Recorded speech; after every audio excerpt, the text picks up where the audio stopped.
lorsqu'il régnait en Israël. Donc si David est aussi devenu ce qu'il était, c'est grâce à quoi aussi? Asaph. Parce que Asaph, c'était un homme. Lorsqu'il chantait, la présence de Dieu devait descendre. Lorsqu'Asaph se mettait à jouer son instrument, la présence de Dieu descendait. C'est l'introduction du message. Souvenez-vous lorsque le jour où David est en train de danser devant sa femme Michal. David est en train de danser. Mais savez-vous qui jouait la musique? C'est encore Asaph. Cet homme, quand il prenait l'instrument, ce n'était pas n'importe qui. Et c'est en même temps un prophète. C'était quoi? Un lévite. Donc quand lui se mettait à jouer, la salle bougeait. Et lorsque Salomon avait fini de construire l'arche de la maison de Dieu, c'était qui jouait encore? C'était qui? Asaph. Cet homme avait quelque chose. Il avait une onction, mon frère, ma soeur, que lorsqu'il se mettait à faire quelque chose pour son Dieu, la gloire de Dieu était quoi? Obligée de descendre. C'était pas n'importe qui. C'est un homme, quand il marchait, il chantait, les choses bougeaient. Lorsqu'il prenait le micro, si on pouvait dire ça comme ça, la gloire de Dieu descendait. Et les gens sentaient la présence de Dieu. Pourquoi? Parce que cet homme qu'on appelle Asaph avait quelque chose. Et c'est pour ça que David, il a vu, lui là, il a quelque chose. Moi, je suis un chanteur, je suis un musicien, mais quand je vois Asaph, David l'a nommé quoi? Chef de chorale. Donc un jour, Asaph va commencer à grandir. Il grandit dans la musique. Et en Israël, on parlait que de qui? Asaph. Vous savez ce genre de choses-là? Exemple, si aujourd'hui on peut dire, aujourd'hui qu'on entend parler d'Enamoine, les autres qui sont en train d'impacter. Mais Asaph, c'était plus que ça en Israël. On parlait beaucoup de lui. Mais qu'est-ce qui va se passer par la suite? Cet homme qui avait l'onction, cet homme qui avait la puissance, cet homme, quand il prêchait, on pouvait dire ça comme ça, la gloire de Dieu descendait pour toucher les gens. À tel point que lorsqu'on avait lu dans des chroniques, lorsque Salomon a fini de prier, la gloire de Dieu était là. Les gens ne pouvaient pas rentrer. Pourquoi? Mais ce Asaph était aussi là. Aimer la présence de Dieu. Asaph, c'était ça, son appel. Lui, quand il rentrait quelque part, écoutez, c'est pour dire en même temps à quelqu'un dans cette introduction, quand Dieu te donne un talent, quand Dieu te donne quelque chose, donne-toi. Ne néglige pas ce que Dieu peut te donner. Parce que Asaph, j'ai compris, ce n'était pas un homme qui négligeait. Il considérait la parole de Dieu. Il considérait ce qu'il avait pour Dieu, pour chanter. Raison pour laquelle tout ce qu'il faisait, rien n'échouait. Pourquoi? Parce que c'est un homme rempli du Saint-Esprit. On aimait bien l'inviter partout. Pourquoi? Parce que lui, quand il chantait, on sait que là, il y aura quelque chose qui va se passer.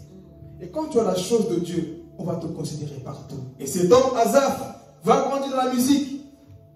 Et il va aussi connaître quoi? Des crises.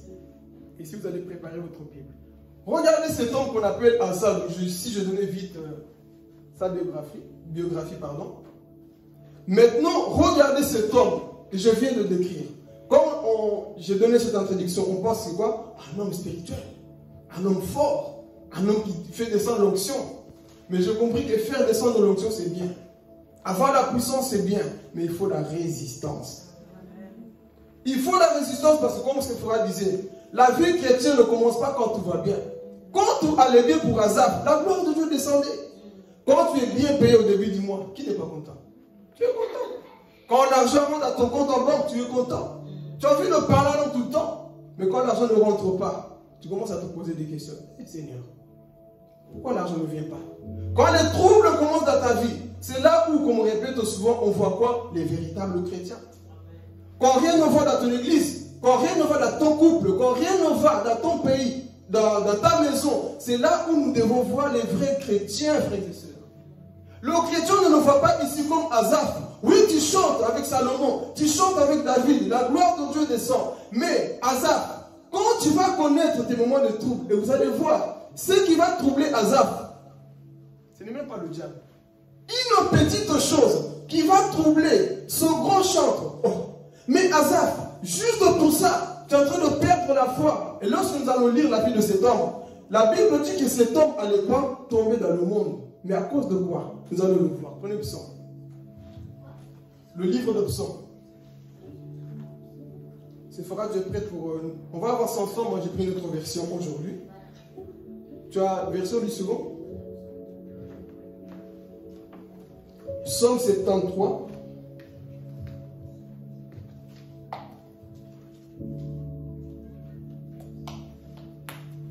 Qui était comme moi avant? Au début, moi je pensais que tous les psaumes c'était David. Au début de ma foi. Toi aussi? Moi aussi je croyais ça. Tous les psaumes c'est David, mais en grandissant on voit qu'il n'y a pas que David. Il y a le psaume de Salomon, il y a le psaume de Moïse aussi. David et Asaph et les enfants d'Asaph. Et lui n'a écrit que 2 psaumes. Amen. Ok, psaume chapitre 73. Il y a bien le directeur, c'est bon? Okay. Ah oui, j'allais oublier. Vous avez les salutations du Congo, Papa Johnny Mama Lisa. Ils vont toujours bien par la grâce de Dieu. Amen. Amen. Ok. Donc on va prendre le livre de psaume. Je vais aller tout doucement, c'est un enseignement. 73. Ici, le chapitre 1, si vous voulez, c'est la conclusion de ce message. Donc ici, on comprend bien. Pourquoi? Parce qu'il dit d'abord au début, louez Dieu, Dieu est bon.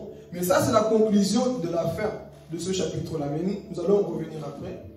Ce qui nous intéresse, c'est le verset 3 d'abord. Mais c'est pour aller le verset 1. Psaume d'Asaph. Oui, Dieu est bon pour Israël, pour ceux qui ont le cœur pur. Toutefois, mon pied allait fléchir, mais pas été sur le point de glisser. Attends, ça arrête ici. Donc ici, notez très bien que ici, Asaph ou Asaph comme vous voulez, au début, il glorifie d'abord Dieu. Il fait comprendre que Dieu est bon pour Israël aussi. Mais ici, dans le verset 2, dans ma version, on dit, pourtant, j'ai bien failli glisser. Ici, le problème d'Asaph va commencer. Et on va comprendre pourquoi il a failli glisser. Pourquoi il a failli tomber. Ce n'est pas le diable qui est venu le pousser. Mais vous allez comprendre qu'est-ce qui va faire que Asaph va commencer à glisser. Quand on étudie la Bible ici, quand on parle de glisser, qu'il allait tomber, il allait vraiment abandonner le Seigneur. Si vous lisez les psaumes d'Asaph, vous allez voir que c'était un homme qui posait trop de questions à Dieu. Mais quand tu vois au début de sa vie, c'est un homme qui faisait descendre la gloire de Dieu. Mais quand tu lis les psaumes, donc tu peux commencer à partir de 50 jusqu'à 83. On parle que de lui, Asaph et ses enfants. Et vous allez lire qu'à chaque fois, il se pose des questions. Dieu, mes ennemis me poursuivent, toi tu ne réponds pas, tu es où? Et pourtant c'est un homme que Dieu a utilisé dans la musique. La puissance de Dieu descendait. Mais le voici en train de parler. Il va vivre quoi? Des crises spirituelles. Beaucoup de chrétiens vivent ce que Asaph a connu ici. Donc il dit, je relis dans ma version, pourtant j'ai failli bien glisser. Et ensuite il dit, j'étais sous le point de tomber. Dites à moi, j'étais sous le point de tomber. Il était sous le point de tomber. Asaph allait tomber. Il allait perdre la foi. Il n'allait plus prier. Il n'allait plus chanter pour son Dieu. Et il vient d'écrire ici, moi Asaph, serviteur de Dieu, j'allais glisser, j'allais tomber. Mais pourquoi? Posez-moi la question, pourquoi? Aujourd'hui c'est la Bible qui répond à la Bible. Pourquoi tu allais tomber, messieurs? Qu'est-ce qui s'est passé? Qu'est-ce que tu as perdu? Regardez Asaph, c'est quoi son problème? Suivons. Ah, l'homme est compliqué, hein? Verset 3. Regardez. Car je portais envie aux insensés. Attends. Jusque-là, vous comprenez l'introduction?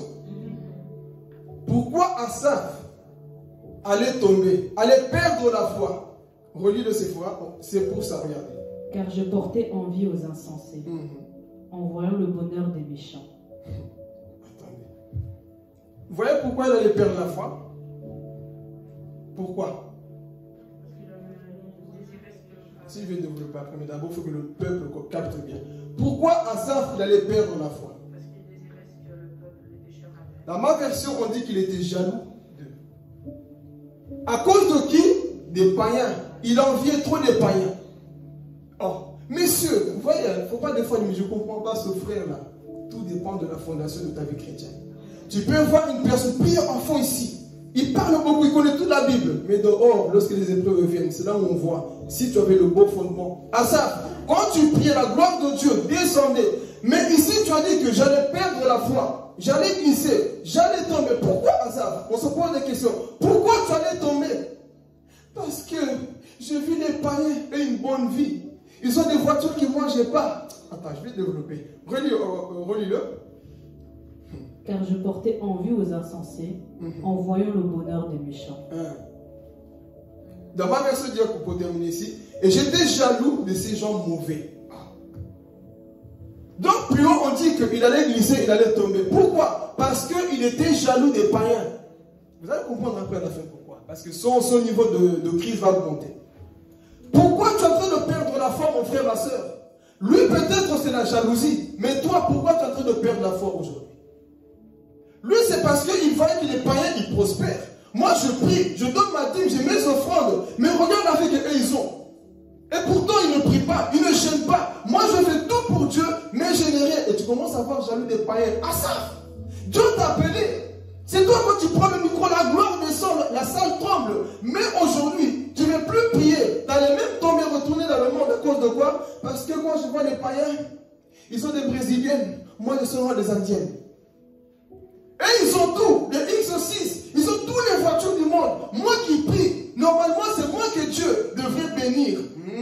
C'est moi que Dieu devrait bénir plus que les païens. Pourquoi moi qui prie? C'est moi qui ai fait descendre la gloire de Dieu. Mais regarde ma vie, misérable. Asaph, en train de passer par des moments de crise.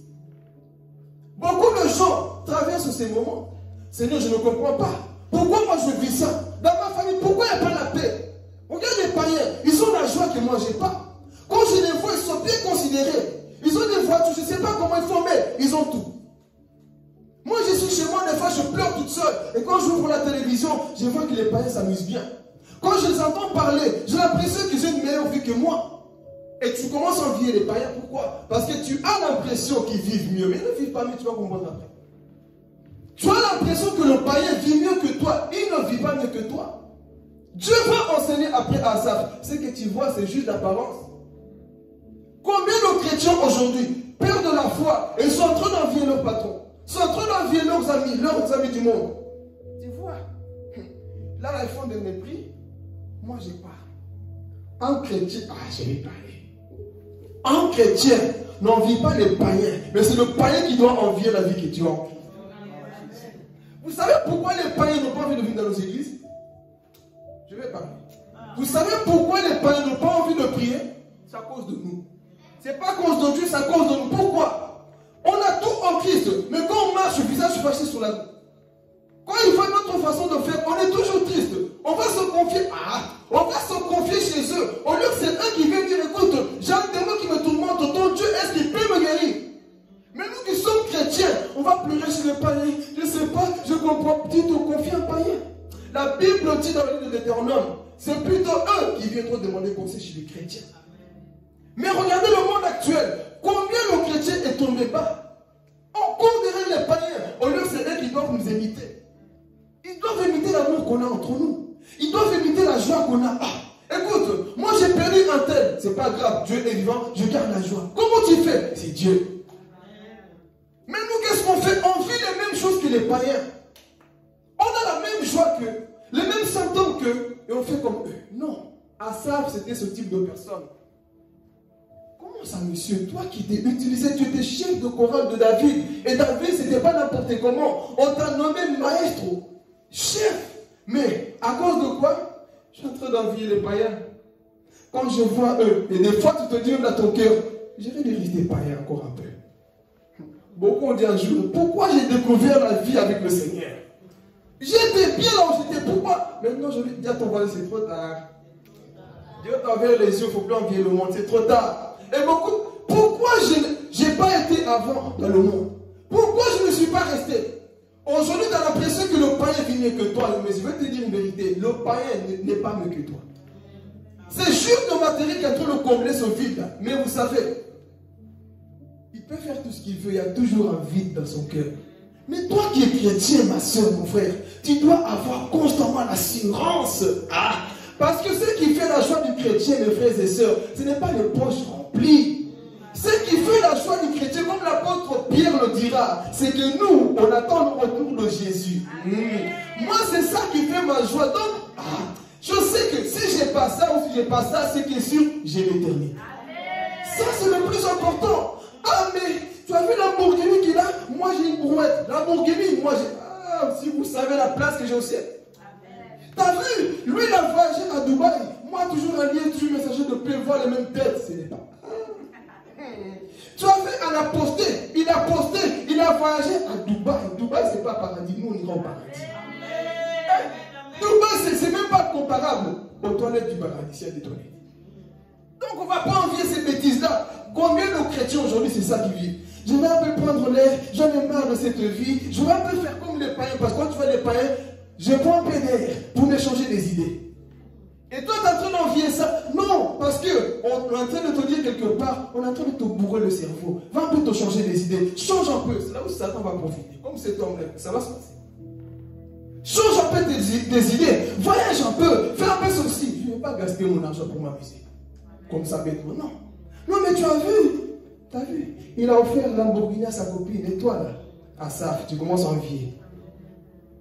Tu as vu, il a offert un avion. Et toi, tu offres quoi à ta femme, à ton mari? Rien. Non, viens pas. On ne va pas se forcer, on n'a pas les moyens. On ne va pas s'appauvrir pour faire plaisir aux réseaux sociaux. Combien de gens s'appauvrissent parce que tu as vu, hein, des femmes, c'est moins. Mais toi, tu es en train d'envier quoi? Les païens pour prouver. On n'a rien à prouver dans ce monde. Rien. Le chrétien n'a rien à montrer, rien à prouver au monde. Rien. La seule chose qu'on a fait, c'est de parler de Jésus. Donc cet homme qui était appelé par Dieu, suivez très bien. Il était appelé par Dieu. Il commence à envier quoi? Les païens. La Bible dit dans ma version, ils avaient une mauvaise vie. Ah. Qu'est-ce que toi qui es chrétien, tu vas envier chez les païens? Qu'est-ce qu'ils ont à te donner? Qu'est-ce qu'un païen a te donné, mon frère, ma soeur? Toi, tu as tout soi-disant Jésus. Mais quand tu vois en train de païen, tu peux me donner un peu de pain? Oh. Toi, tu crois que je vais suivre ce Jésus-là? Tu es en train de demander la joie ici. Tu es en train de pleurer en face de moi qui suis païen. Et si moi je me convertis, je serai comme toi. C'est pour ça que je dis des fois, les chrétiens, j'ai l'impression, plus ils se convertissent, ils deviennent bêtes. On doit être intelligent. On a un Père céleste.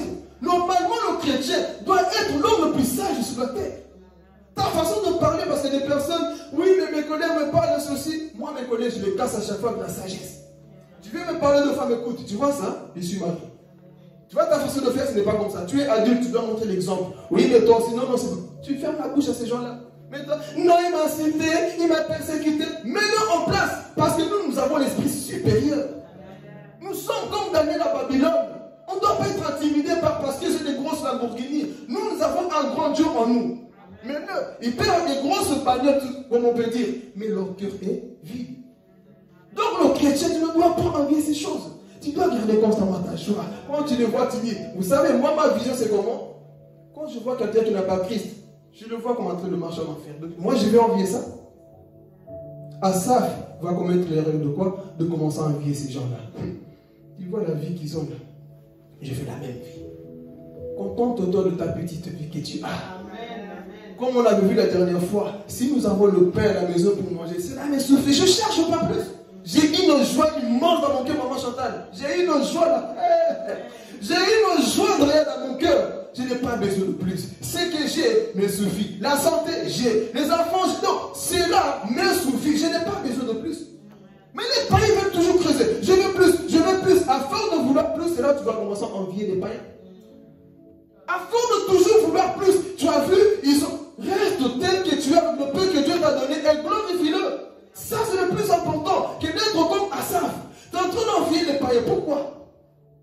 Quand tu fais ça, tu es en train d'insulter Dieu. Tu es en train de dire, ce que tu me donnes, c'est pas assez. Le souffle de vie, c'est pas assez. La connaissance que tu me donnes, ce n'est pas assez. Je devais être comme lui. Non. Le païen ne doit pas envier les. Le chrétien ne doit pas envier qui? Alors ici, Asaf va avancer. Regardez. Il y a Séphora. Donc ici, sa crise, ça cause de quoi? L'envie. Il est en train d'envier les autres. Hein?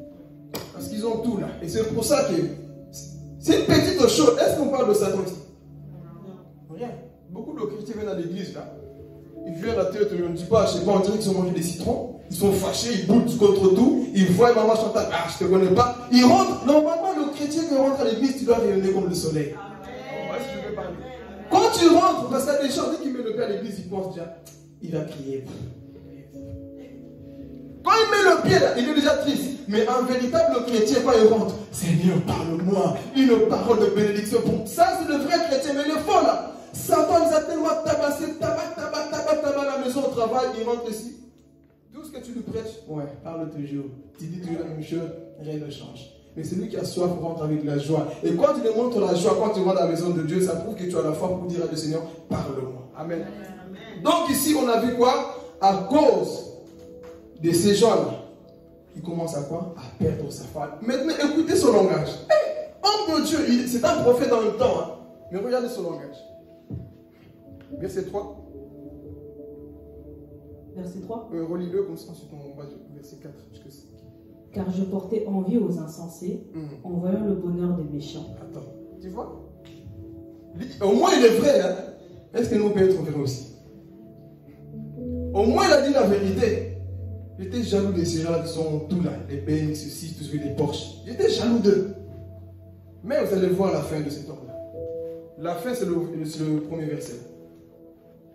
Il a porté envie. Mais il va être vrai. Il va confesser son péché. Il va dire ce qu'il avait, le pourquoi il allait glisser. Continue. Rien ne les tourmente jusqu'à leur mort, et leur corps est chargé d'embonpoint. Ils n'ont aucune part aux souffrances humaines. Ils ne sont point frappés comme le reste des hommes. Attends. Donc, il y a des chrétiens comme ça. Tu vois eux là. Ils ont tout. Moi qui prie, regarde ma vie. Pourquoi tu les frappes pas? Parce que vous allez voir plus loin, il va vouloir même que Dieu les tue. Mais Dieu ne peut pas tuer les gens comme ça. Ils ont une belle vie, soi-disant. Laisse-les, toi, vis ta vie. Pourquoi tu veux envier les autres? Tu vois, eux au moins ils ont ça, eux au moins ils ont ça. Ne regarde pas ce qui se passe chez l'autre. Concentre-toi sur ta relation avec Dieu. Donc ici, lui, il commence à vivre. Et vous avez vu son langage. Tu vois, Seigneur. Et ils n'ont pas de soucis. Dans ma version, on dit qu'ils n'ont pas de soucis. Qui t'a dit qu'ils n'ont pas de soucis? Tout le monde a des soucis. C'est pas parce que tes soucis sont flagrants que ceux des autres n'est pas grand aussi. Juste que d'autres n'osent pas en parler, ils se cachent dans l'éternel. Amen. Donc s'ils pensent que Dieu doit les frapper, tu vois, ils vivent bien, ils ont une belle vie. Et moi qui prie, Seigneur, tu as vu ma façon de faire? Regarde, continue, il va augmenter. Aussi l'orgueil leur sert de collier, la violence est le vêtement qui les enveloppe. L'iniquité sort de leur entraille, les pensées de leur cœur se font jour. Continue, donc si c'est, on va aller jusque 12. Là, en train de parler de leur vie, il est fâché parce qu'il voit comment ils sont. Après, on va développer le verset 13. Continue. Ils raillent, ils parlent méchamment, opprimés, ils profèrent des discours hautains, ils élèvent leur bouche jusqu'aux cieux, et leurs langues se promènent sur la terre. Voilà pourquoi son peuple se tourne de leur côté. Ils avalent l'eau abondamment. Et il dit, comment Dieu saurait-il? Comment le Très-Haut connaîtrait-il? Ainsi sont les méchants, toujours heureux. Ils accroissent leur richesse. C'est ce qu'ils lui croient. Ils sont heureux. Mais ils ne sont pas heureux. Continue. C'est donc en vain que j'ai purifié mon cœur et que j'ai lavé mes mains dans l'innocence. Attends, ici on va développer ici. Est-ce qu'on a compris? Beaucoup de chrétiens sont comme ça. Je n'ai même pas besoin de développer plus loin. Donc lui, il a vu tout ça. Il dit, eux, ils vivent n'importe comment. Ils trichent au travail. Ils fraudent tout. Ils font tout ce qu'ils veulent avant le mariage. Ils n'ont rien. Pas de sida. D'autres termes. Hein. Ils n'ont pas de sida. Ils ont des enfants avant le mariage. Ils ont un bon travail. Moi, quand je le vois, Dieu ne me bénit pas. Ils ont tout. Alors il va dire quoi? En fait, je me sanctifie pour rien. Je vais à l'église pour rien. Il est en train d'insulter Dieu. Je veux dire à quelqu'un, même si tu ne vois pas le résultat, continue de te sanctifier. Amen. Tu es en train de gagner des choses que tu ne vois peut-être pas. Donc ne dis pas, Seigneur, pourquoi mercredi l'église m'asseoir, là-bas perdre mes 2 heures pour rien? Beaucoup disent ça aussi spirituellement. Seigneur, regarde les païens qui sont bien. Au lieu d'être à l'église, je pouvais avancer dans quelque chose dans ma propre vie à moi. Parce que moi, je vois les païens. Parce que quand tu parles de tes collègues, tu as fait quoi hier? Hier, moi j'étais là-bas, j'ai fait ceci, j'ai fait ceci, j'ai gagné du temps. Et toi, tu as fait quoi? J'étais à l'église. L'église ne va pas te sauver. Et beaucoup, quand c'est comme ça, qu'est-ce qu'ils vont dire? En fait, c'est vrai, hein? Les paroles commencent à rentrer en toi. Dieu commence à diminuer l'église. Vous allez voir, certaines personnes, mercredi, plus jamais. Vendredi, plus jamais. Le pied comme ça, vendredi, plus jamais. De temps en temps, commence à venir. Et puis, le corps commence à rentrer, tu ne les vois plus. Pourquoi? Ces genres de paroles entrent en eux. Tu peux prier à la maison. Pourquoi te sanctifier? Pourquoi te sanctifier? Parce que, regarde les païens. Ils vivent bien, ils pêchent à gogo, mais ils ont tout. Toi, tu te sanctifies. Tu quittes de loin pour venir là. Reste chez toi. Pourquoi tu te sanctifies? C'est ça qu'il est en train de prendre comme décision. Je ne peux me sanctifier. Je préfère rester comme les païens. Eux, au moins là. Parce qu'on dit que oui, il y a des démons. Quels démons? Et ils vivent bien. Regarde à Dieu des bénis de voitures, tout ce qu'ils veulent. Même la santé, déjà, ça va pour eux. Pourquoi moi, je dois donner tellement d'efforts? Parce que toi, tu es spécial. Toi, tu es un choisi. Et c'est pour dire qu'un choisi n'a pas la même vie que les autres. Un consacré à Dieu ne vit pas comme tout le monde. Donc, ne pleure pas, je ne fais pas ça. Non, c'est parce que toi, tu es un peuple à part. Nous sommes un peuple à part. Nous sommes appelés pour mettre la différence et marquer la différence dans cette génération. On va dire, mais voyez tous les jeunes, sont en train de courir dans la débauche. Tu réponds, moi, je suis un peuple à part. Moi, je ne me mélange pas à ces personnes parce que je suis conscient de celui que je sais. Les autres, ils vont vous dire, mais écoute, tu es trop jeune. Pourquoi tu te sanctifies comme ça? Parce que je sais une chose, Dieu m'a consacré. Et quand tu es conscient de ça, tu ne vivras pas comme tout le monde. Amen. C'est pour ça que vous allez voir ceux qui sont consacrés à Dieu. Vous ne les verrez jamais dans toutes les fêtes. Vous ne les verrez jamais connectés partout. Vous ne les verrez jamais postés partout. Pourquoi? C'est lui qui est consacré, il n'a pas le temps pour le monde, mais il a le temps dans la prière. Dans la prière.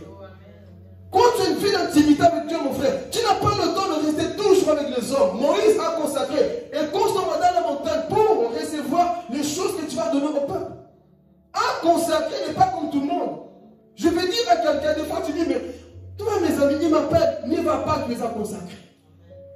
Et ils font ça, ma soeur a fait ça, ma famille, ils font ça. Toi, va te consacrer, mon frère, ma soeur. Ne fais pas comme cet homme-là. Oui, tu vois, à partir d'aujourd'hui, maintenant, c'est sanctification. Quelle sanctification? Satan va te dire, tu te rappelles quand tu étais dans le monde? Je vais parler. Je peux parler? Ils vont te dire, tu te rappelles quand tu étais dans le monde? Aujourd'hui, tu te parles de mari de nuit, femme de nuit. Est-ce que tu te rappelles quand le démon faisait des choses avec toi? C'est des bêtises. Quand tu vas regarder la pornographie, il n'y a pas de mari de nuit. C'est des bêtises. Le mensonge commence à rentrer en toi. Tu dis, c'est vrai. Tu te rappelles avant quand tu payais pas ta dîme, Dieu te protégeait quand même. Ah, c'est vrai. Pourquoi payer ma dîme? Je peux m'acheter une autre chose. Ça commence à rentrer. Pourquoi me sanctifier? Tu te rappelles avant tu ne pardonnais pas avec ta somme là, il y a quoi? Les paroles commencent à rentrer. Dieu te dit, non mon frère, toi tu es un peuple à... Fais pas comme tout le monde. Et si Asaph commence à réfléchir, ah, c'est vrai, hein? Et il ne se sanctifie pas, il maudit même Dieu, pourquoi moi je dois le faire? Mais regardez, un homme, hein, ce n'était pas n'importe qui, lui qui dirigeait la chorale, maestro. Là, comment il est tombé bas. Tout ça a commencé par la jalousie, parce que j'ai pas le goûter là-bas, moi seulement les chaussures de Ibra. Et tu es en train d'envier les païens pour ça. Non, mon frère, ma soeur, retourne dans ton poste, Asaph. Alors, oui, on va descendre. Verset 13. Tu es arrivé où? Verset 13. Ok, relis-le. C'est donc en vain que j'ai purifié mon cœur et que j'ai lavé mes mains dans l'innocence. On continue. Chaque jour je suis frappé, tous les matins mon châtiment est là. Continue. Si je disais je veux parler comme eux, voici je trahirais la race de tes enfants. Ici on va développer prochainement. Continue. Le temps avance. Quand j'ai réfléchi là-dessus pour m'éclairer, la difficulté fut grande à mes yeux. Jusqu'à ce que j'eusse pénétré dans les sanctuaires de Dieu et que j'eusse pris garde au sort final des méchants. Relis-le si on va parler ici. Jusqu'à ce que j'eusse pénétré dans les sanctuaires de Dieu et que j'eusse pris garde au sort final des méchants. Qui a compris? Amen. On a compris. Ici, il a fait toutes ces bêtises. Hein. Il a vu la vie sans Dieu, c'est vraiment catastrophe. Donc il s'est rendu compte, non, en fait, là, ça ne va pas. Des fois, chrétiens faisaient le résumé de notre propre vie. Notre marche avec Dieu, tout ce que tu fais, regarde dans tout. Analyse dans ta propre famille, dans ton couple, dans tout. Et ensuite, tu rentres dans l'église, partout, dans ta propre vie. Comment est-ce que les gens me voient? Est-ce que je suis agréable? Pas seulement à Dieu, mais aussi aux hommes. Comment les gens pensent? Qu'est-ce que les gens pensent de moi? Fais le résumé. Donc ici, cet homme-là, malgré tout ça, il va réfléchir. À l'église, est-ce que je fais ceci? Dans ma maison, est-ce que je fais ceci? Et ce que j'aime, c'est que cet homme avait quand même quoi? Une conscience. Si je vais parler. Dieu te bénisse. Je vais lire dans ma version, verset 17. Mais quand je suis entré dans ton temple, j'ai compris que ce qui attend ces gens-là, c'est autre chose. Ici, quand on dit qu'il est rentré dans ton temple, qui peut m'aider à comprendre ici? Alors, qu'est-ce qui se passe quand tu as tes troubles et que tu fais dans la maison de Dieu? Lis un peu dans ta version, je vais ta version. Regardez ce qu'il dit de verset 17. Verset 16 à 17. Quand j'ai réfléchi là-dessus pour m'éclairer, la difficulté fut grande à mes yeux. Jusqu'à ce que j'eusse pénétré dans les sanctuaires de Dieu et que j'eusse pris garde au sort final des méchants. Donc ici, Jusqu'au jour là où il m'a dit, j'en ai marre de rester dans cette vie-là. Je vais écouter ce qu'on dit à l'église. Et si on peut voir ça dans deux choses, ça peut être le temple présence de Dieu, ou alors le temple où on donne la parole de Dieu. Tu es en train de vivre ce moment de trouble. Mais il a dit jusqu'au jour, j'ai dit, ah, j'en ai marre de rester devant Netflix. J'en ai marre d'envier les païens. Je vais à l'église aujourd'hui. Je vais parler. Il y a des personnes qui n'avanceront jamais dans la vie tant qu'ils ne prennent pas la décision de se lever pour aller écouter un culte. Il y a des personnes qui ne changeront jamais. Tant qu'ils seront toujours à la maison. Parce que Dieu t'attend quelque part. Cet homme pouvait continuer à vivre les mêmes choses. Mais il a dit, jusqu'au jour, il a eu le courage de rentrer dans la maison de Dieu. Et là, Dieu l'a éclairé par rapport à ce que les païens vivaient. C'est pour dire à quelqu'un, ne néglige pas la maison de Dieu. Ne néglige pas la présence de Dieu. Parce que Dieu a tellement de choses à te donner. Dieu a tellement de choses à te révéler. Asaph a réfléchi dans sa vie. Aujourd'hui, les lots c'est les lots. J'en ai marre de cette vie, je prends une décision. Le temps est arrivé, mon frère, ma soeur, et tu prends une décision. Pas seulement entrer parce que culte, tout le monde peut rentrer par l'église. Tout le monde peut rentrer dans l'église. Même les chiens peuvent rentrer dans l'église. Je dis une vérité. Même les chiens et les pigeons peuvent rentrer dans cette église. Mais tout le monde ne rentre pas dans la présence de Dieu. C'est pour ça que le rôle de modérateur et de prédicateur, c'est de ramener le peuple vers Dieu et de ramener Dieu vers le peuple. Donc tout le monde, même les chiens, peuvent rentrer à l'église. Des fois, beaucoup rentrent à l'église comme des chiens. Tu viens, tu t'assois, tout ce qui est prêché ne te concerne pas, tu t'en fous, tu es comme un chien.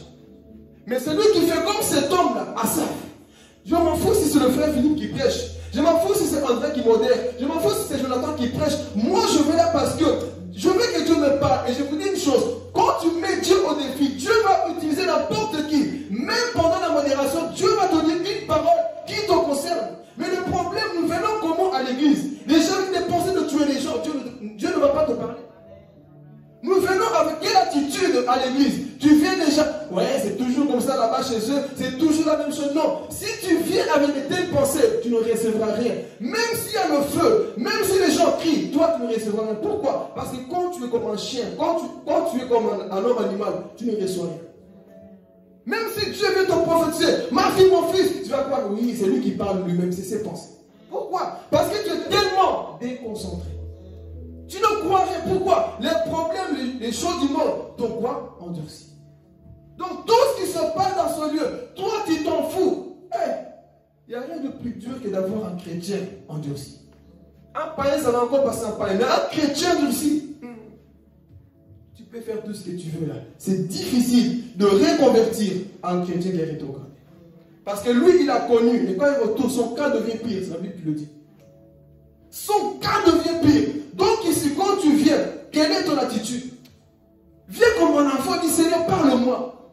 Tu intercèdes même pour le prédicateur, pour le modérateur, pour les musiciens. Seigneur, parle-moi, touche mon cœur. Ne viens pas avec des pensées de combattre l'autre. Ne viens pas avec des pensées de contredire l'autre. Si tu viens comme ça, tu ne contribues à rien dans le royaume des cieux. Combien de gens viennent aujourd'hui? Il va voir. Il ne dit pas Amen. Ton Amen ne fait rien dans ma vie. Ton Amen ne rajoute rien, n'enlève rien. Que tu dises Amen ou pas la parole de prêcheur, oui, tu as entendu? Amen. Là, c'est un bon Amen.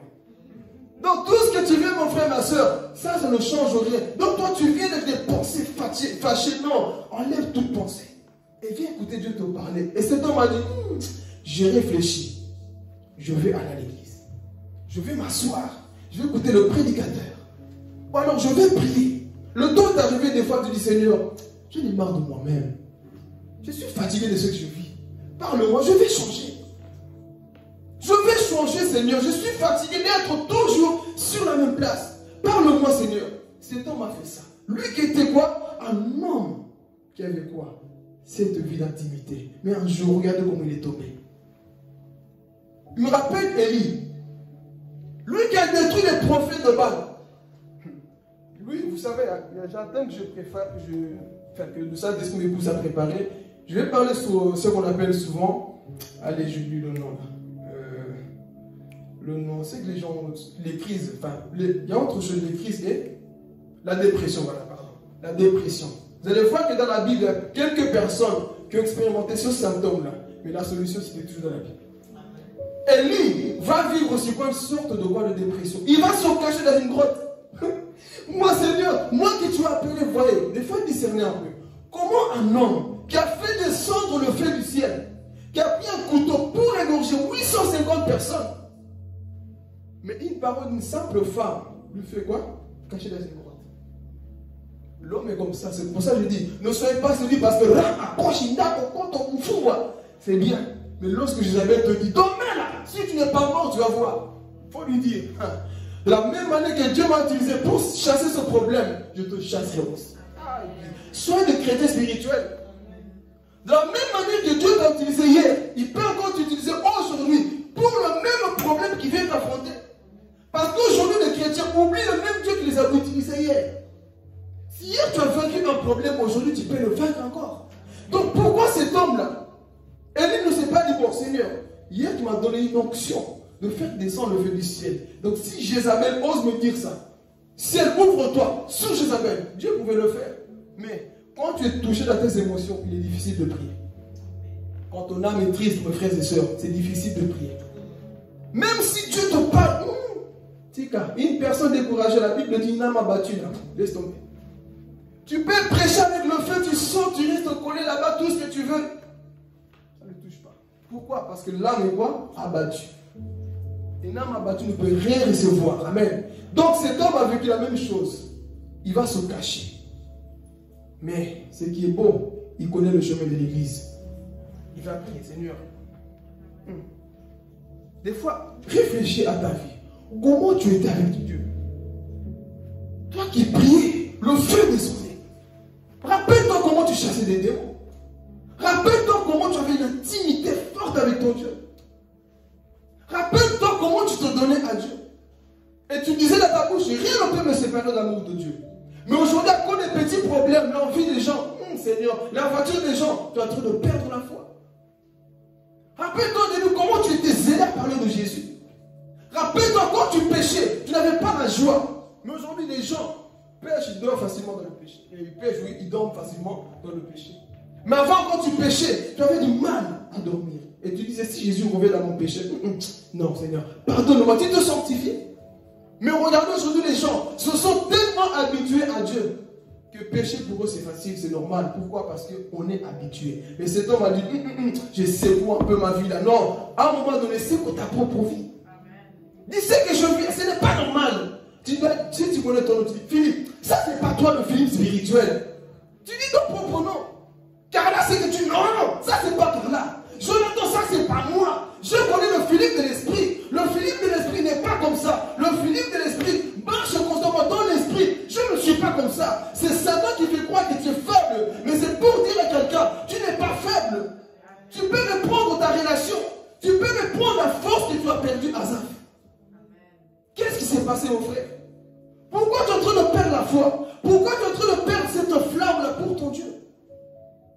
Retourne à la maison de ton Père. Dis, Seigneur, redonne-moi cette force-là. Redonne-moi son courage. J'ai besoin de toi pour affronter ce monde qui est tellement rempli de soucis et de problèmes. Et de chrétiens, frères et sœurs, on doit reprendre notre place. On doit revenir mettre Christ à sa première place. Quelque chose est venu dans ta vie, tu le sais, mon frère, ma soeur. Quelque chose est venu dans ta vie. Et tu te connais. Ta vie est en train de boiter. Ta vie spirituelle, tu n'es plus la même personne. Change, prends une décision, dis Seigneur, je vais dans le temple.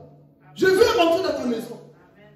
Parce que des fois, quand tu viens dans sa présence, tu rentres comme ça, fatigué, découragé. Mais quand tu rentres et que tu es sincère, que tu te mets à genoux, tu sors comme un lion. Amen. Ça, c'est pour les gens spirituels. Il y a des jours où tu viens, ça peut être à l'église ou dans ta chambre, tu n'as pas envie de prier, non, pas aujourd'hui. Tu sens l'oppression diabolique autour de toi. Et tu veux vraiment prier? Tu as vu ce que tu as fait? Ne prie pas, non, ne va pas à l'église. Mais toi, non, ça c'est pas moi, je veux prier. Amen. Plus que Satan t'empêche de prier, plus toi tu dois insister dans la prière. Amen. Plus il t'empêche de lire la Bible, plus tu dois lire parce qu'il sait très bien qu'il y a une guerre spirituelle. Amen. Donc quand on t'empêche, tu dois voir dans la prière du Seigneur. L'élo, c'est l'élo. J'aime bien ce mot-là, l'élo, c'est l'élo. Ça marche pas. L'élo, c'est l'élo. Je ne sortirai pas dans ce problème tant que je n'ai pas abandonné la publicité. Amen. Je ne sortirai pas dans ce lieu. Donc je ne dis pas, c'est fini le copinage. Je ne sortirai pas dans ce lieu. Donc je dis, Seigneur, c'est fini avec ces amis-là. Je prends une décision. Je rentre à ta présence, je ne sors pas la même personne. Le temps est arrivé que lorsque tu rentres quelque part, il faut le changement. C'est ça qui prouve qu'on aime Dieu. C'est lorsqu'on prend des décisions que tu prends une décision du Seigneur. À partir d'aujourd'hui, Dieu change. Amen. Mais combien de nous aujourd'hui, nous venons de faire rien ne change. Mais vous allez voir que cet homme, malgré tout, il va vivre un changement. Il va s'asseoir. Il va réfléchir. Je ne sais pas quel genre de prière il a fait. Et comment on a prêché. Qui prêchait ce jour dans le temple. Mais ce qui est sûr, il n'est pas sorti encore le même Asaph. Amen. Vous savez, quand tu te réponds, il y a encore un plus qui vient dans ta vie. Quand tu es retombé, quand tu reprends ta vie là, il y a un plus qui vient sur ta vie. Mais quand tu es toujours comme ça, tu ne veux pas te relever, tu vas mourir et tu vas mourir. Mais Asaph, pour terminer par là, il rentre. Non, j'ai réfléchi à ma vie. J'ai trop de haine contre les gens. Ça, c'est pas moi. Je suis trop jalouse contre les autres. C'est pas normal. J'ai l'esprit de compétition en moi. C'est pas normal. J'ai l'esprit de flemme en moi. C'est pas normal. La paresse est en moi. Ça, c'est pas normal. Soyez concentrés. C'est la caméra. Ça, c'est pas normal. Ce que je vis, est-ce que tu peux dire à toi-même, ce que je vis, c'est pas normal. Ce que je vis là, ce n'est pas normal. Révolte-toi pour que tu ailles dans une autre dimension. Tu ne peux jamais arriver dans une autre dimension si tu ne te révoltes pas contre toi-même. À un moment de dire non, je suis fatigué de Philippe. Le Philippe du monde a hérité, il est déjà mort. Donc il faut que tu marches par l'esprit. Et ce jour-là, Asaph a dit, Jonathan, Asaph a dit, nous allons dans le camp de l'ennemi pour achever l'ennemi. Nous allons dans le camp aujourd'hui là. Je ne peux être la même personne. Écoutez, quand tu prends une décision, Dieu t'aide dans ta décision. Quand tu dis non Seigneur, aujourd'hui je vais changer. Mais Satan te dira, tu vas vraiment changer, tu vas vraiment prendre la décision. Asaph a dit ce jour, je suis un adorateur. Moi je me rappelle que lorsque Salomon avait fini, tout le monde a chanté. Mais lorsque Salomon a dit, tout le monde chante, Asaph prend le micro. Dès que j'ai touché, la gloire de Dieu est descendue. Les gens, les sacrificateurs étaient là. Mais qui prend le micro? Une voix moite par l'Éternel. Des fois, pense un peu comment Dieu t'utilisait. Ne reste pas comme ça. Tu m'utilisais comme ça. Mais ce que j'ai vécu, c'était juste quoi? Les tic-tac, les goûts, je ne sais pas comment on peut dire ça, les miettes. Mais les grandes choses, maintenant, je ne vais pas laisser ces choses m'enterrer. Donc je prends une décision. Asaph était là. Aujourd'hui, je vais tuer cette fatigue. Je vais tuer ce découragement. Je vais tuer ce qui m'empêche, cette jalousie, l'envie que j'ai envers les païens. C'est fini.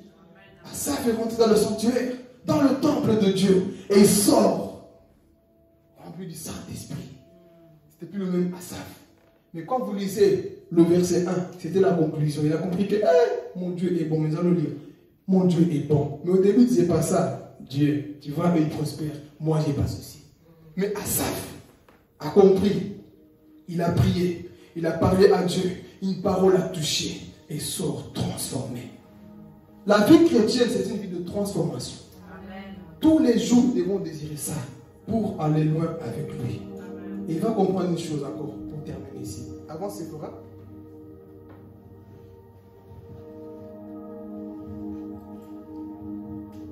Quand j'ai réfléchi là-dessus pour m'éclairer, la difficulté fut grande à mes yeux. Jusqu'à ce que j'eusse pénétré dans les sanctuaires de Dieu et que j'eusse pris garde au sort final des méchants. Oui, tu les places sur des voies glissantes, tu les fais tomber et les mets en ruine. Attendez. Donc ici, il comprend que, ok, ce que les païens vivent là, c'est une vie dangereuse. C'est Dieu qui les place là. Donc moi, je ne peux pas envier ces gens-là, que Dieu va juger un jour. Donc dès qu'il est rentré dans le temple, quand il est sorti, ce langage a changé. Donc en fait, j'étais en train d'envier les gens là, qui voudraient m'amener. J'enviais des gens qui n'avaient pas de vie en eux. J'enviais des gens qui ne pouvaient pas me consoler. Et Dieu va nous faire comprendre ces choses-là pour terminer. Avance. Merci, Andrea. Continue. Et quoi? Et en un instant, les voilà détruits. Ils sont enlevés, anéantis par une fin soudaine. Comme un songe au réveil, Seigneur, à ton réveil, tu repousses leur image. Là, il comprend.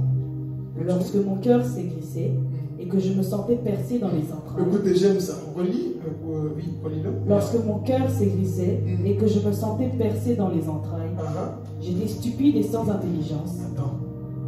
Qu'est-ce qu'il a dit? Donc en fait, des fois, vous savez, il faut faire ça. Dis-moi un petit peu, André, s'il te plaît. Des fois, il faut faire ça.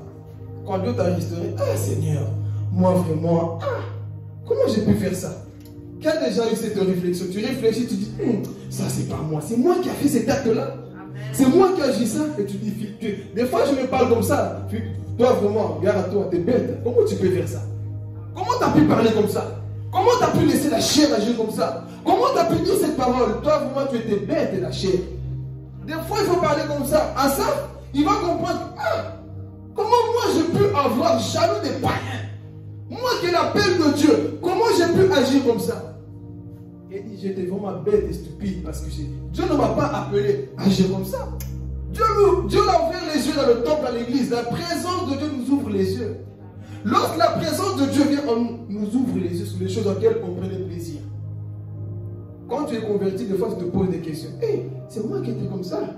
Ah, le diable est mauvais. Comment moi je pouvais faire ce péché-là? Tu as même honte d'y penser. Mais Dieu t'a délivré. Mais tu dis ça, c'est d'avant. Continue. J'étais stupide et sans intelligence. Oui. J'étais à ton égard comme les bêtes. Cependant, je suis toujours avec toi. Tu m'as saisi la main droite. Tu me conduiras par ton conseil, puis tu me recevras dans la gloire.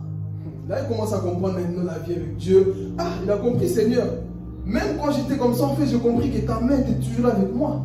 Donc des fois on se lamente, Seigneur, pourquoi? Mais Dieu est toujours là avec toi, mon frère, ma soeur. Toi, tu penses qu'il n'est pas, eux, ils prospèrent. Mais ce n'est pas parce que tu n'as pas ce qu'eux, ils ont, que Dieu n'est pas avec toi. Parce que le plus important, c'est d'être avec Dieu. Le plus important, c'est que la main de Dieu soit sur ta vie. Et lui, il n'était pas conscient de ça. C'est pour ça que dans la vie chrétienne, il faut quoi? Évoluer, grandir et grandir encore. Donc là, il va comprendre. Pendant que eux, là, moi, j'étais en train de les envier. Moi, je ne savais même pas que Dieu, là, est en train de m'embrasser. Je ne savais pas que Dieu, lui, son amour n'a pas changé envers moi. Et pendant tout ce temps, c'est comme un enfant. Tu as tout à lui donner. Noé, j'ai tout ce qu'il faut chez toi. Mais toi, tu as envie. Tu vois, le voisin là-bas, il a ça. Ok, moi, j'ai plus que ce que le voisin a. Des fois, nous agissons comme ça avec Dieu. Dieu a plus à nous donner, mais nous sommes tellement attirés par le mal, par le monde, qu'on croit qu'ils ont de meilleures choses. Mais ce n'est pas de meilleures choses. Et Dieu ouvre les yeux d'Asaph pour lui dire, écoute, tu vois, tu avais tout chez moi. Pourquoi tu as envie les païens? Ma main est sur toi. Moi, je te bénis de tout. Et encore, tu seras avec moi pour l'éternité. Ça, si tu veux comprendre ça. Continue pour terminer. Quel autre ai-je au ciel que toi? Et sur la terre, je ne prends plaisir qu'en toi. Attendez. Avant, elle prenait plaisir à quoi? Tu vois les Bourguigny? Tu vois les mèches qu'ils ont? Moi, je n'ai pas des mèches. Tu vois tout ce qu'ils ont? Maintenant, je m'en fous de ce qu'ils ont. Je prends plaisir qu'à toi. Regarde son langage maintenant, comment il change. Lui qui était là, oui, j'ai pas ça, eux ils prospèrent, et ils ont une belle vie, moi j'ai pas ceci, moi, ma voiture est en train de fumer. Tu vois? Pour faire rire un peu, un jour, je ne sais pas comment mon père nous dépose à l'école. Il y avait une voiture là. La fumée qui sortait dans cette voiture, j'avais la honte. En plus de ça, elle était trop petite, une bleue. Et un jour, il a dit, écoutez, aujourd'hui, je vous dépose. Quand j'ai entendu ça, j'ai fui. Il dit, tu viens, tu montes. Il nous a ramenés à l'école, devant tout le monde, parce qu'il y avait des collègues, ils nous ont insulté. T'as vu la voiture de ton père? Papa, aujourd'hui, laisse-moi la paix. Tu montes. On est monté, on nous a déposé devant là. Dès qu'il s'arrêtait, fumée partout là, il a honte. T'as entendu me taper la honte. Toute la fumée, je voyais les gens. Il y avait une fille que j'aimais là. On ne veut pas qu'elle donne quand t'appelles furieux, tu ne veux pas qu'on voit une telle bête voiture. Il ne faut pas qu'on voit ça, papa. Avance avec plus loin. Descendez. Je descends là. La honte. Toi, tu sors là, j'ai transpiré. J'avais la honte. Dès qu'il me regarde encore en plus, et puis il démarre. La fumée encore. Il dit, Seigneur, la vie du monde. C'était comme ça aussi avec nous. Amen. Il pour vous faire rire, pour nous dire que des fois la vie du monde, c'est pas facile. Hein? Donc ici, lui là, Dieu maintenant commence à quoi? À l'ouvrir les yeux. Tu as plus avec moi qu'avec le monde. Regarde ce que moi je vais te donner. À ça. Tu vois, dans ma présence tu es mieux. Dans ma présence tu as l'éternité. Pourquoi tu vas envier ce que les autres ont? Sois en paix, même si pour le moment tu ne vois pas le résultat. Mais ce que tu es en train de semer dans le royaume des cieux n'est pas comparable aux choses que les païens ont. Moi, c'est ça qui fait ma joie. Comme l'apôtre Paul lui dit, la gloire qui nous attend là-haut, Andrea, c'est plus grand que des miettes que nous avons sur la terre. Donc moi, là, quand vous me voyez, là, je suis en train de taffer pour le royaume. Je suis en train de travailler pour avoir ma récompense céleste. Et si on me paye, ça va pourrir. Le loyer, la touffe, ça va partir. Mais les choses spirituelles, ça ne partira jamais. J'ai envie que quand je vais rentrer au ciel, Jésus me dit, bon et fidèle serviteur. Un jour, je vous ai dit, j'ai eu cette vision-là. J'étais au ciel. J'arrive là-bas. Il y avait une soeur à moi aussi avec, dans la vision. Et je voyais Jésus, mais je ne voyais pas sa tête. Je savais que c'était un homme en blanc. Il était là. Et moi, je m'avance vers lui. Et puis, il m'amène dans un endroit. Je vois un gros château. Et même moi, je ne pouvais pas rentrer. Il m'a dit, tu es presque prêt, j'ai encore du travail. Retourne sur la terre. Boum, je me réveille. Il fallait me laisser encore voir certaines choses. Il m'a dit, non, tu as encore du travail. C'est pour nous dire, Église, on a du travail. Tout ce qu'on fait pour Dieu, ce n'est pas en vain. On est en train de construire quelque chose. Donc, toi qui as la flemme, je ne vais pas évangéliser, je ne vais pas faire rien, je ne vais rien faire pour Dieu. Fais quelque chose. Tu vas arriver là-bas, tu n'as rien. Et la Bible dit dans le livre de Daniel que nous allons briller comme des lumières. Et ta lumière, ça fonctionne de ce que tu fais sur la terre. Qu'est-ce que tu fais pour Dieu? Tu as vu cette église? Tu as vu mon problème? Ça là, tu perds des récompenses. Murmurer te fait perdre des récompenses.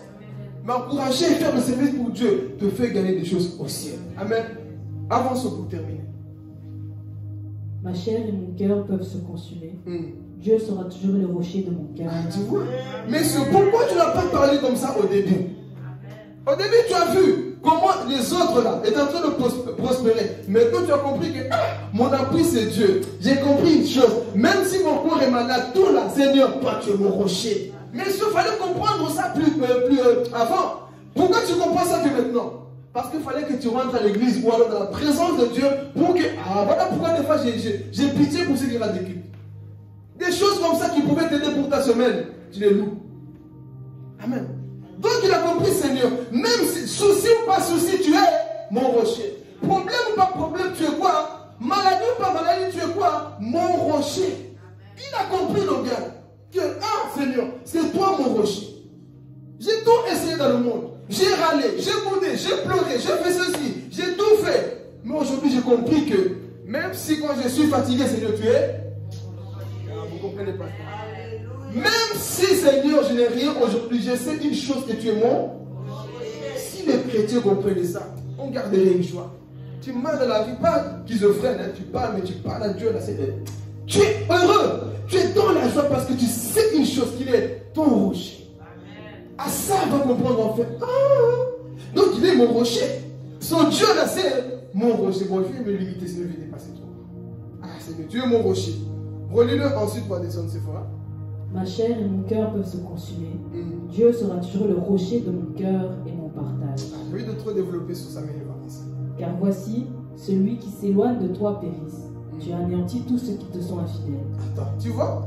Donc tous ces gens-là que toi, tu étais en train d'envier, ils sont en train de s'éloigner, donc Dieu les détruira. Toi, tu envies les gens que Dieu va détruire, comme je l'ai dit. Quand je vois les personnes qui ne marchent pas avec Dieu, je les vois comme les gens que Dieu va détruire. Ils ont tous ce que toi tu n'as pas, mais Dieu va les détruire s'ils ne se convertissent pas. Alors pourquoi moi, je vais perdre ma joie pour ce que je n'ai pas aujourd'hui? Le païen est richement béni, ok, mais est-ce qu'il a l'éternité?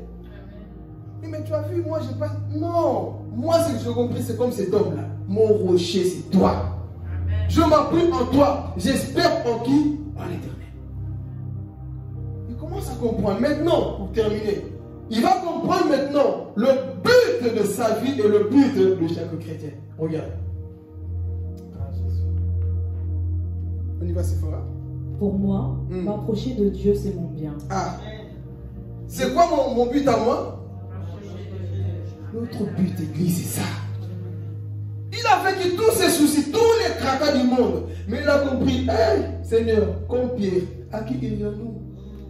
À qui irais-je? M'approcher de toi, c'est ça le plus important. Oui, mais tu ne vois pas tout ce que tu traverses, c'est pas grave. M'approcher de Dieu, c'est ça mon quoi? Mon but. Maman, tu vois pas ton âge, tu vas dans l'église des jeunes comme ça, je vais là-bas parce qu'il y a mon Dieu. Comprenez les choses de Dieu. M'approcher de Dieu, c'est mon quoi? Oui, mais aujourd'hui, il y a un match de foot, m'approcher de Dieu, Combien de fois mes collègues me persécutent parce qu'ils ont fait un tournoi là, une équipe de l'entreprise. Comme ils savaient que moi là, c'est hein, viens jouer. Ils ont dit bon, c'est le mercredi et le vendredi. Mon chef il connaît bien. Non, non, lui il ne faut pas le proposer ces jours-là, il va à l'église. Dès qu'il a dit non, mais toi aussi c'est des choses dépassées. C'est pas dépassé, je ne viendrai pas jouer avec vous. J'ai église telle heure. Donc si vous voulez vous changer, mais j'allais quand même parler. Je dis, si vous voulez vous changer, on ne va pas changer pour toi, mais je ne viendrai pas pour vous. Est-ce qu'on peut faire ça des fois? Des fois on tombe trop dans nos caprices. Ok, pour te faire plaisir, comme papa nous l'avait dit. Je t'invite à l'église, tu ne viens jamais. Pour le foot, je vais aller. C'est ta lieu, reste là. Je ne viendrai pas. Pourquoi nous on doit te faire plaisir? Et toi, pour même pas plaisir, c'est pour ton âme, tu ne veux pas écouter. Je les ai dit, écoutez, votre foot là, restez là-bas. Oui, mais on va te payer. Plus important, c'est le royaume des cieux. Là, je suis payé. Amen. Donc ici, il a compris que je dois m'approcher de qui? De Dieu. Donc le premier but, c'est quoi? M'approcher de Dieu, malgré tout ce que j'ai traversé. Deuxième but pour terminer, c'est quoi? Écoutez. Je place mon refuge dans le Seigneur, l'Éternel, afin de raconter toutes tes œuvres. Évangélisation. Pas raconter tous mes problèmes. Pas raconter ce que j'ai entendu des autres. Mais raconter quoi? Les œuvres. Quelles sont les œuvres de Dieu? C'est ça qu'on doit quoi? Raconter. Mais combien de gens aujourd'hui, ils ne racontent plus les œuvres de Dieu? Ah, je suis mal payé ce mois-ci, je ne sais pas comment on va faire, comment on va vivre, la vie est dure, Covid, maladie. Ça, ce n'est pas les œuvres de Dieu. Ah, quand Jésus revient bientôt, soyez prêts pour ce jour-là, mes frères et sœurs. C'est ça que nous voulons, les œuvres de Dieu. Dieu bénit encore, Dieu pardonne encore, Dieu sanctifie encore. Il n'a pas changé, il vous aime encore. Je chanterai sa bonté, il est fidèle sur Dieu. C'est ça que nous sommes appelés à faire l'église. Pas chanter nos problèmes. Quand tu mets un poste, pas de poste visé, mais la gloire de Dieu. Ah, je vais parler. Pas de poste visé, pas de choses visées. On ne s'habille pas pour montrer, mais c'est pour montrer celui qui habite en nous, Jésus-Christ de Nazareth. Pourquoi? Parce que nous sommes appelés que pour ça. Écoutez, nous ne sommes pas appelés pour montrer la base. Je suis marié et je suis... Non, on est appelé pour dire, il habite en moi et peut te sauver. Oui, j'ai connu les difficultés. Maintenant, j'ai compris, moi, Asaph, je retourne à l'œuvre de Dieu. Lorsque je prends le micro, je veux prêcher en ville, je veux prêcher dans mon église. Et la gloire de Dieu reviendra parce que un Asaph qui comprend, la gloire de Dieu revient dans le sanctuaire. Asaph a compris, je suis appelé pour être en lui. Avec lui, à côté de lui ensuite, je parlerai de lui. Pourquoi? Parce qu'on ne parle plus de celui qui nous a aimés. Quand tu sais que cet homme t'aime, cette femme t'aime, si tu ne parles pas, il y a un problème. Mais quand tu sais que Dieu la t'aime, tu vas parler de lui. Vous savez, quand je me suis converti là, ma bouche, tu pouvais dire tout ce que tu voulais. On m'appelait au bureau. Messieurs, on croit en Dieu, mais ta façon de parler de Jésus là, on ne veut pas. Si tu continues, on va te virer de l'école. Là, je continue à parler, les gens étaient convertis. Donc, quand tu reçois Jésus, quelles que soient les menaces, je vois les gens dire, demain, je vais bombarder dans mon travail. Sagesse. On va te virer vraiment. Il faut la sagesse. Et un conseil que je donne, un évangéliste ne parle pas beaucoup autour de lui. Il observe d'abord, il écoute plus que parler. Et moi, l'erreur que j'ai fait, moi, j'aime mes erreurs, c'est merci. L'erreur que j'ai faite au début, c'est quoi? Répondez-vous, je parlais trop, au lieu d'écouter aussi leurs problèmes. Des fois, tu dois te faire désirer. Ils doivent te chercher. Pourquoi tu es toujours à l'écart? C'est quoi ton secret? Là, tu as toqué, là, il m'a dit toqué. Viens, rentre. Tu vois, moi, on fait. Et c'est comme ça que j'ai gagné. Aurélie est témoin. Un collègue, Dominique. Et tous en train de me critiquer. Moi, je ne parlais pas. Je suis resté dans mon coin. Je ne sais pas son cœur était touché. Tu as parlé de Dieu. Tout ce qu'ils ont dit, j'ai senti qu'ils t'insultaient. Mais je vais savoir, c'est quoi le secret? J'ai parlé de Jésus là, qui s'est converti jusqu'à aujourd'hui. Mais je n'ai pas fait trop de bruit. Tu vois Jésus, non. Je parle, vous savez la stratégie. Hein? Quand tu parles de Jésus, ne parle pas pour la personne qui est en face de toi. Des fois, c'est qui t'écoute aussi. Il faut avoir la sagesse. Toi, tu parles, il y a un musulman à côté. Ne te concentre pas que sur le bouddhiste. Tu parles, tu vois, en fait, tu parles pour tout le monde. C'était ça la sagesse. Mais des gens, tu vas seulement, tu vas les cheveux, tu vas en faire. Non, parle avec amour et dis ça aussi au pharisien qui est à côté. Pour les mettre tous dans le même bateau. Alors parlons de sa bonté. Église, pour terminer ici, nous sommes appelés que pour ça. Parler de Jésus. Il sait que nous avons des problèmes. Donne un secret. Plus tu parles de Jésus, il va résoudre tes problèmes. Ça, c'est le secret que beaucoup ne comprennent pas. Non, mais j'ai trop de problèmes. Comment je vais parler de lui? Parle de lui. Il va s'occuper de tes problèmes. Mais on fait le contraire. Mes problèmes, j'appelle là-bas, on ne m'aide pas, on ne fait pas ceci. Parle plus de Jésus. Tu verras comment il va résoudre tes problèmes. Et quand j'ai compris ça, c'était bon, je n'avais pas les papiers. C'est un SDF. Je partais habiter dans les centres. Mais je parlais de Jésus. Et les gens qui me persécutaient dans le centre me disaient, mais ton Dieu n'existe pas. S'il existait, pourquoi est-il ici? On me persécutait jusqu'à bon jour là. Papier est tombé. Amen. Papier est tombé, j'ai bien compris. Et j'avais fait la demande pour autre chose. Mais papier, tout est tombé. J'avais toujours ce qu'on appelle le titre de séjour. Chaque fois, il fallait renouveler. Ça me coûtait de l'argent, mal à la tête. Il fallait chaque fois aller. Jusqu'au jour là, monsieur, on te donne les papiers. Je crois que j'appelle. Je parle encore plus de Jésus. Donc, il a dit, mon fils, si tu parles déjà de moi sans être béni, quand tu seras béni? Si tu parles de Jésus déjà, quand tu n'as rien, mon frère, continue l'œuvre de Dieu. Et Asaph ici, il a compris ça. Je vais parler de ce que Dieu a fait, de ses bontés. C'est pour dire à quelqu'un, ne parle pas trop, ne démontre pas trop ta tristesse, on s'en fout. Ne démontre pas trop tes problèmes. Montre Jésus, le monde a besoin de Jésus. Le monde a besoin du sauveur, pas nos problèmes. Nos problèmes ne sont pas nos problèmes. Enfonce encore plus les gens. Parce qu'ils savent que toi tu pries, et prends l'exemple sur toi, mais quand ils te voient là, c'est ça prier? C'est pas ça prier. Nous sommes appelés, même dans les problèmes, même dans le tombeau. On aime bien chanter ça parce que c'est Jésus, mais est-ce que toi on peut te dire, même quand on te persécute, je suis le Philippe Gomez. Même quand je suis abattu, je suis toujours Maman Chantal. Est-ce qu'on peut dire ça? Que des fois c'est facile de prêcher sur Job, hein? Mais viens un peu ce que Job a vécu. Amen. Vivons un peu ce que les autres ont vécu. Amen. Que Dieu vous bénisse. Amen. On va se lever, on va dire merci à Dieu. Dis-lui merci pour la parole que nous avons entendue. Des fois nous sommes comme cet homme Asaph. Tout a bien commencé, Dieu nous avait placé quelque part.